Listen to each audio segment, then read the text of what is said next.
Hello, everyone, and welcome once again to Selected Shorts Too Hot for Radio, the spin-off podcast that provides you with stories too steamy, too saucy, too softcore for the public radio audience. Yet, here some of you still are, you little minxes. I'm your host, Aprana Nancherla, and unless I change my name to Jeff Bezos to hide my assets, I'm sticking with it. Speaking of names, let's speak of names. Can your name hint at your destiny? By that I mean, are all Karens rule-following haters of picnics and joy? Are all Chads destined to be blonde, blue-eyed villains from 80s movies? Are all Adolfs certain to have a terrible mustache? My name is Aprana. It's of Sanskrit origin and means leafless or not having eaten leaves. Sure, it doesn't sound like much. Perhaps you're picturing an unapologetic carnivore. But wait, as always, there's a religious connotation. Aparna is another name for the Hindu goddess Parvati, who won over her soon-to-be partner Shiva, the god of destruction, by abstaining from water and food, no, not even a single leaf, and showing up to his cave John Cusack style with a boombox blasting a devotional song, no doubt. Not exactly When Harry Met Sally, but hey, better than Hinge, right? And so you have Aparna. But does that mean I'm fated to be a perpetually hungry girlfriend, forever appeasing a significant other whose most defining personality trait is a death complex? Wow, that sounds like every woman who's dated an artist. I'd be in great company. But I'd like to think I'm more than the origin of my given name. But it's just harder to avoid the associations if you're named after a god. And that's part of what today's story is about. It was written by Carmen Maria Machado, the dark, inventive, and sensual writer behind the collection Her Body and Other Parties and the memoir In the Dream House. This story, Persephone Rides at the End of Days, was commissioned for the Selected Shorts anthology Small Odysseys, and it's about a Greek goddess coming to terms with who and what she is. At one point, Persephone's friend, the goddess of beauty and grace, Aglaia, asks what Persephone's name means. They don't say it out loud, so I Googled it for you. It means bringer of death. So yeah, tough draw. But is her name her fate, or will she channel the other side of her mythological self, the part of her that's about spring and renewal and life and intoxication and joy? Let's find out. But first, our helpful heads up for the squeamish. Warning. This story definitely implies some vaginal lubrication and some incest and some street hot dogs. The last one, by far the grossest. The story was performed for us by Cynthia Nixon, an actor best known for her role on Sex and the City as well as its sequel, And Just Like That. She has also appeared in so many other television series, including The Gilded Age, and is also big on Broadway. Honey, do not make plans Saturday, January 24th, okay? Why? What's happening? The Walmart Wellness Event. Flu shots, health screenings, free samples from those brands you like. All that at Walmart. We can just walk right in, no appointment needed. Who knew we could cover our health and wellness needs at Walmart? Check the calendar, Saturday, January 24th. Walmart Wellness Event. You knew. I knew. Check in on your health at the same place you already shop. Visit Walmart Saturday, January 24th for our semi-annual wellness event. Flu shot subject to availability and applicable state law. Age restrictions apply. Free samples while supplies last. Coming off a GLP-1 and looking for a weight loss solution that actually lasts this new year? Research shows up to 40% of weight lost on GLP-1s comes from lean muscle, slowing metabolism and making weight regain almost inevitable. Prolon's 5-day fasting mimicking diet offers a drug-free way to get and keep results. It activates fasting pathways to trigger fat-focused weight loss, protect muscle, and rejuvenate cells when paired with proper diet and exercise. No injections, no guesswork, just real results. Get 15% off plus a bonus gift when you subscribe at prolonlife.com/Pandora promo. That's prolonlife.com/Pandora promo. These statements have not been evaluated by the FDA. These products are not intended to diagnose, treat, cure, or prevent any disease. See site for details. Here's Cynthia Nixon performing Carmen Maria Machado's Persephone Rides at the End of Days. Persephone rides in so many cabs. Some of them smell like stale cigarettes, and some of them carry the body odor of all their passengers. Persephone cannot drive, and even if she could, she does not own a car, and even if she did, she would not drive it. Thrice neutered, she rides in so many cabs. She likes them. They are simultaneously real and unreal. They are physical objects that pass into and out of her consciousness many times a day, like few other things do. Coins, maybe. She rides them drunk. She imagines herself clean. No, not clean, clear. She imagines her stomach is a giant fish bowl full of salty vodka martinis and olives floating, rolling like buoys tossed about in a storm, and anyone who cared to look would see it, which is to say, no one. And she is being transported to and fro and so quickly, uptown and downtown and midtown, and she pays with bills folded out like an offering of palm fronds, and she slides out of the cabs easily because she was barely in to begin with.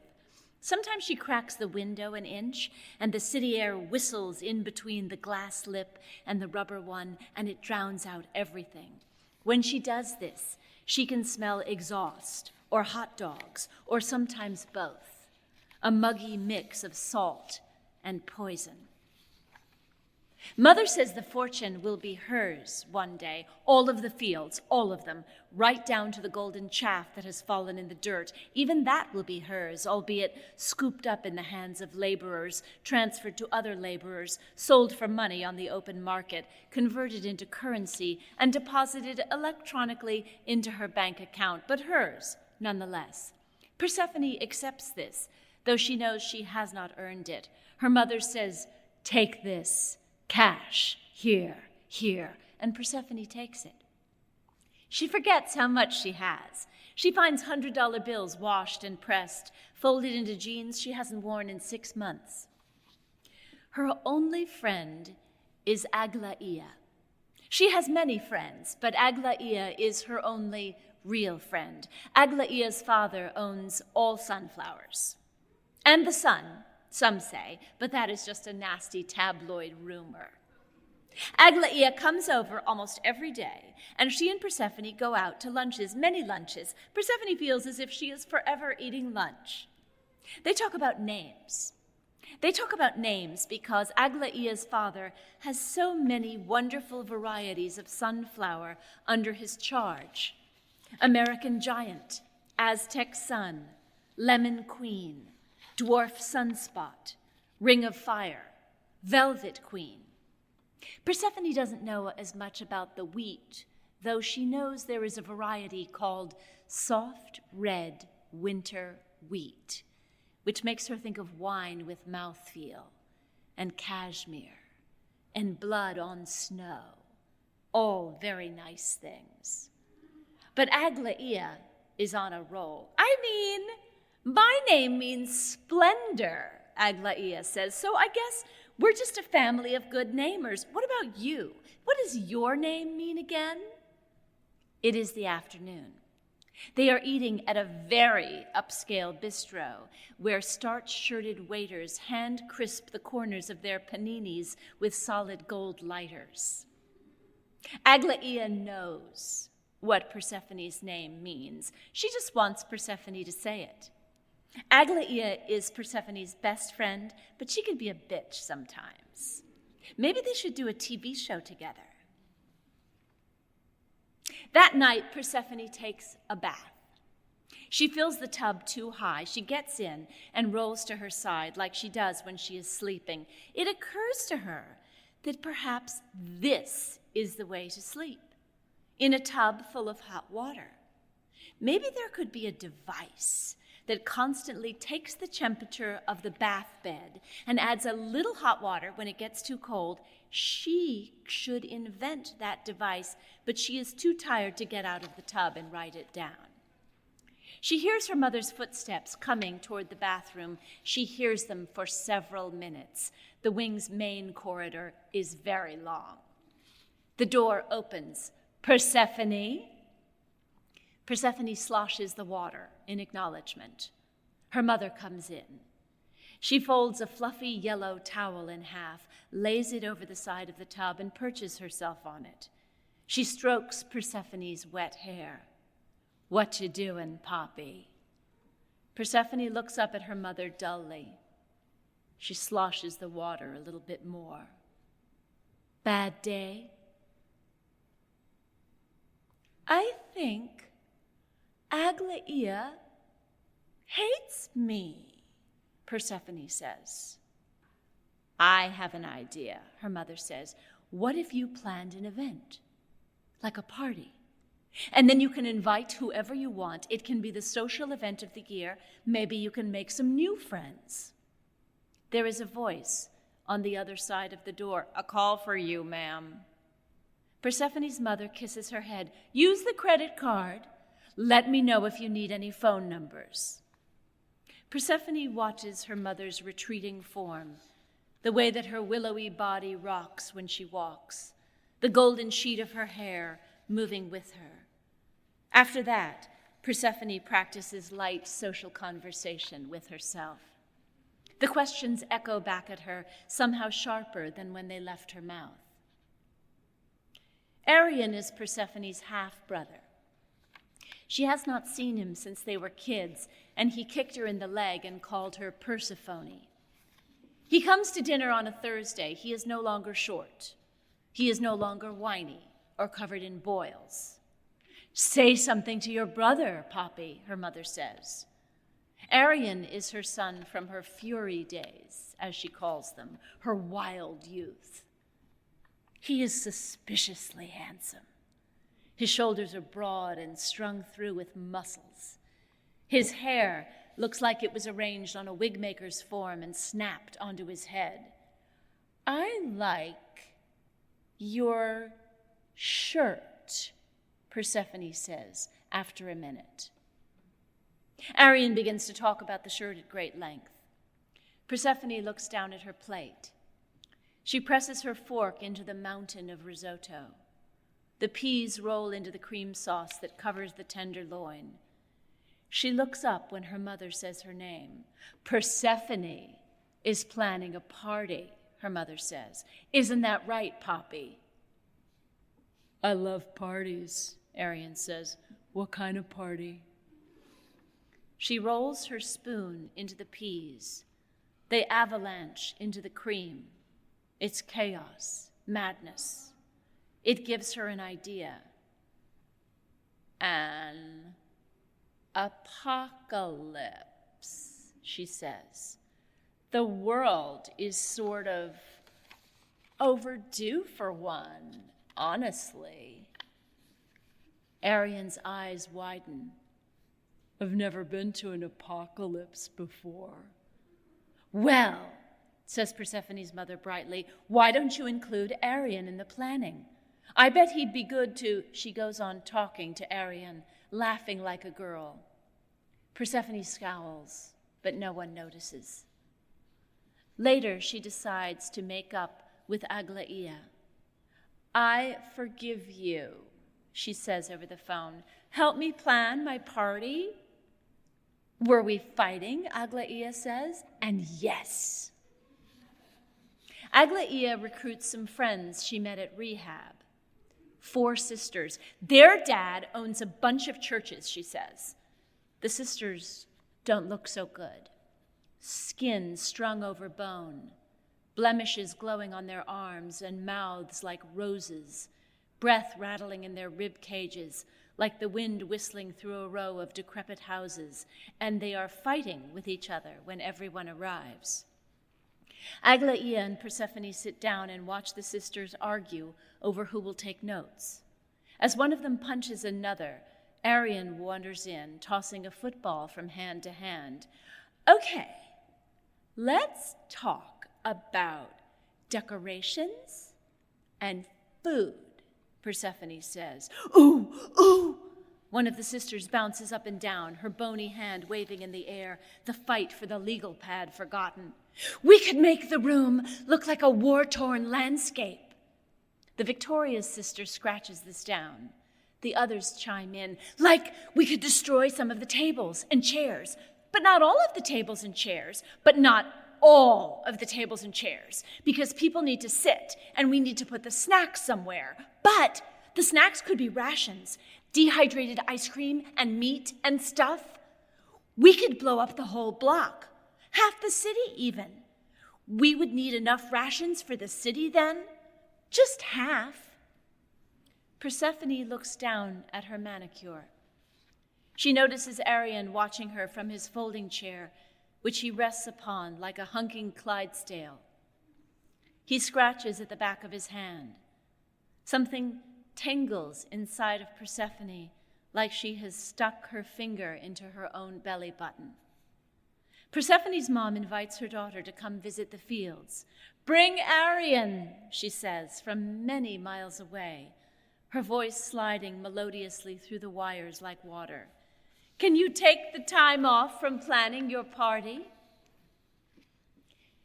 Arion has a yellow sports car, and when they blast down the highways, the corn bends toward them like so many attendants, and the soybean fields ripple, and Arion talks to Persephone, who does not listen, but looks up and watches the clouds pucker and roll, and the light spilling down through the cracks in between. "When it's done?" Persephone looks around, having forgotten where she was. "What? Won't there be an after party?" Persephone closes her eyes. The car is purring. She feels warm. Arion pulls the car over. He kisses Persephone. She kisses him back. She takes his huge, meaty hand and slides it up under her shirt, under her bra, and he cups her breast like a baby bird. She mashes her fingers down over his and feels relief when he squeezes harder, kisses her neck. At the fields, Persephone's mother is looking radiant. She is wearing a headscarf like Brigitte Bardot and has a woven basket under her arm. Persephone receives the forehead kiss. Her mother picks up a stalk of wheat and tickles it beneath Persephone's chin. Once upon a time, there was just a single seed. Her mother flings her arm out, gesturing to the endless expanse of field. "And now this. And you," she says, "once fit in a basket this big." The day of the party, Persephone has no lunch. She takes a cab and gives the driver every bill she has on her person, which amounts to $649 and a nickel. "Live large," she says. "You have until midnight." "What?" the driver says, but she is already out of the car. Aglaia is there, and the sisters dressed in their finest. Arion comes looking handsome and confused. Persephone is wearing a gold dress that drags on the floor behind her and gives her great cleavage. Her hair is tufted with wheat stalks. She checks on the decorations and the catering. The ballroom looks like a bomb-ravaged wasteland. Hors d'oeuvres mounted in tiny ration boxes encircle the burned rims of metal trays. The tables are surrounded by hastily erected metal shelters. The walls are bleak and part rubble. It looks hopeless. "Perfect," Persephone says. "Let them in." The guests enter. The sisters leave. They have work to do. Somehow, Persephone thought the world would be harder to dismantle. But it's the easiest thing she's ever done. The guests dance and sweat and spill the punch bowl. Earthquakes shake the room. Persephone's mother does not come to the party like she promised. Persephone's heart actually hurts. An apocalypse. And she will never see her mother again. Her beautiful mother. Arion asks Persephone to dance, and she refuses. He asks her if she wants to make out, and they do, beneath one of the tables. One of the terrified caterers is huddled under there, but he leaves when Arion sticks his tongue down Persephone's throat. "Do you want to stay here?" Arion says, panting. "We can go back to my place." "I can't abandon my own party," Persephone says. But she is already wet. The music is loud, but Persephone thinks that the building next door has possibly come down. Everyone screams, laughs. Persephone grabs Arion's collar. "Okay, yes," she says, "let's go." Outside, the sky churns black. Persephone smells burning plastic. The horizon is rimmed with fire. At Arion's car, she jumps into the driver's seat. Arion slides in next to her. "Do you know how to drive?" he asks. "No," Persephone says, and turns the key.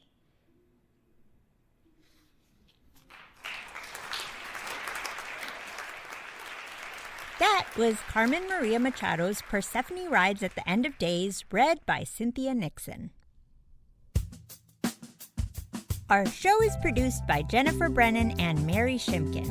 Our podcast producer and editor is Colleen Pellissier. Matthew Love is our consulting producer. This episode was recorded by Miles B. Smith at Symphony Space in New York City. Our theme song is by Poddington Bear. I'm Aprana Nancherla. Thanks for joining us for Selected Shorts Too Hot for Radio.